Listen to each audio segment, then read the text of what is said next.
தலைப்பு மட்டும் வாசிக்கலாம். தலைப்பு வாசிக்கலாம். தலைப்பு கூட தேவையில்லை தலைவர் அவர்களே.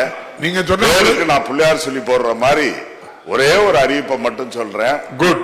மிச்சத்தை எல்லாம் காலத்தின் அருமை கருதி நம்முடைய அவை முன்னவருடைய வேண்டுகோளை ஏற்று மற்றதெல்லாம் படித்ததாக பதிவு செய்யணும். அதுக்கப்புறம் 2 நிமிஷம் நான் பேசி நான் முடிச்சிடறேன். Good good. அப்படியே போட்டு ஏறத்தாழ 43 அறிவிப்புகள் இன்று கூட்டுறவுத்துறையின் சார்பில் அறிவிக்கப்பட்டிருக்கிறது.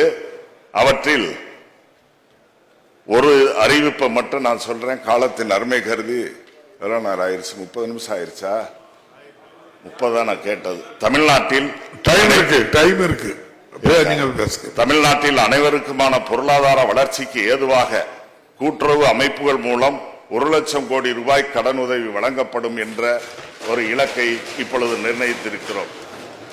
தானியங்களை பாதுகாப்பாக சேமிக்கவும் நல்ல விலை பெறுவதற்கு ஏதுவாகவும் கூட்டுறவு அமைப்புகள் மூலம் தானிய சேமிப்பு கட்டமைப்புகள் மேம்படுத்தப்படும். கூட்டுறவு சங்கங்களின் பணியாளர்களின் குறைகளை தீர்வு செய்திடும் வகையில் 2 மாதங்களுக்கு ஒரு முறை மண்டல அளவில் பணியாளர் நாள் நிகழ்வு நடத்தப்படும். உணவுப் பொருட்களின் தரத்தை பாதுகாக்க ஏதுவாக டான்ஃபெட் நிறுவனத்தின் குளிர்பதன கிடங்குகள் நவீனமயமாக்கப்படும். கூட்டுறவு சங்க பணியாளர்களுக்கு அவர்களின் பணித்திறனை மேம்படுத்திட அவர்களின் பணி சார்ந்த புத்தாக்க பயிற்சி மற்றும் ஆளுமை திறன் பயிற்சி அளிக்கப்படும். விவசாயிகள் மற்றும் நுகர்வோர் பயன்பெறும் வகையில் பெருநகரங்களில் காய்கனி அங்காடிகள் அமைப்பதுடன் இதற்கென முக்கிய மாவட்டங்களை இணைத்து காய்கனி வழித்தடங்கள் உருவாக்கப்படும். அனைத்து கூட்டுறவு விற்பனை சங்கங்களும் வேளாண் விளைபொருள் பதனிடும் சங்கங்களாக மேம்படுத்தப்படும்.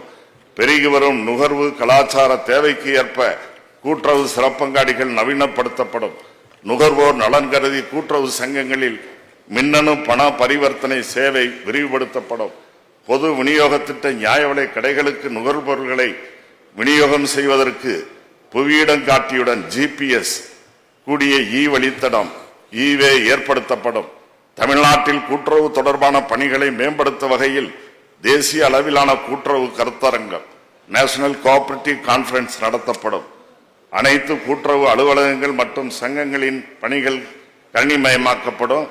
எஞ்சியதை நான் படித்ததாக அவை குறிப்பில் ஏற்றுக்கொள்ளுமாறு. ஏன்னா எல்லாரும் அப்புறம் சொல்ற அளவுக்கு நடந்துக்கிற கூடாது. குறிப்பா இன்று நடைபெற்ற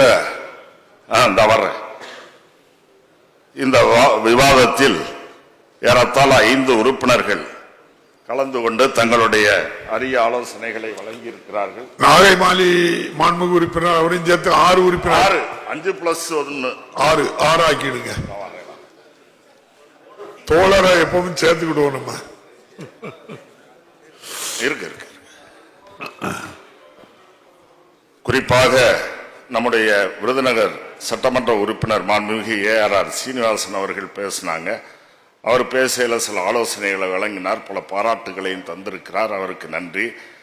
அவர் திருநங்கைகளுக்கு குடும்ப அட்டை கொடுத்து இதெல்லாம் அதன் முதலமைச்சரை பாராட்டுவதோடு மட்டுமில்லாமல் கூட்டுறவு சங்க தேர்தலை நடத்தப்பட வேண்டும் என்று அவர் சொன்னார். நடத்தப்படும் என்ற உறுதியை அவரும் தந்திருக்கிறார். நாமும் நடத்துவதற்கு தயாராக இருக்கிறோம். சுற்றுச்சுவர்களை கட்டி பாதுகாப்பாக வைத்திருக்கணும் இருக்காரா. அந்த ஆலோசனை நல்ல ஆலோசனை தான். அது நிறைவேற்றப்படும். மணப்பாறை சட்டமன்ற உறுப்பினர் மாண்புமிகு அப்துல் சமத் அவர்கள் கவுந்தம்பாடி கூட்டுறவு சங்கத்தில் 1500 கவுந்தம்பட்டி 1524 விவசாயிகளுக்கான சலுகைகள் வரவில்லை என்று சொன்னார். அதில் என்னன்னா, ஒன்னும் சிற்றாடங்கள் இல்லாமல் கடன் வழங்கிய விதிமீறல் நடந்திருக்கு. நீங்க ஏற்கனவே சொன்னீங்க, அதை பத்தி நான் கேட்டிருந்தேன். கேட்டதுக்கு அப்புறம் கிடைத்த பதில், ஆனாலும் உங்களுக்கு அந்த இதுக்கு இன்னும் வாய்ப்பு இருக்கிறது. அது ஆடிட் முடிஞ்ச உடனே அதை பண்ணி தரதா சொல்லியிருக்காங்க. சங்கத்துல 2வது தவறு என்னன்னா, நிதி இல்லாமல் மத்திய வங்கியிடம் நிதியும் பெறாமல் ஏற்றளவில் கடன் வழங்கியிருக்காங்க. அது நிர்வாக குளறுபடி. தீர்மானத்தில் இடைச்செருகல் முறையிலும் எழுதி கடன் வழங்குவது போன்ற விதிமீறல்கள் எல்லாம் கடன் தள்ளுபடி ஆகவில்லை.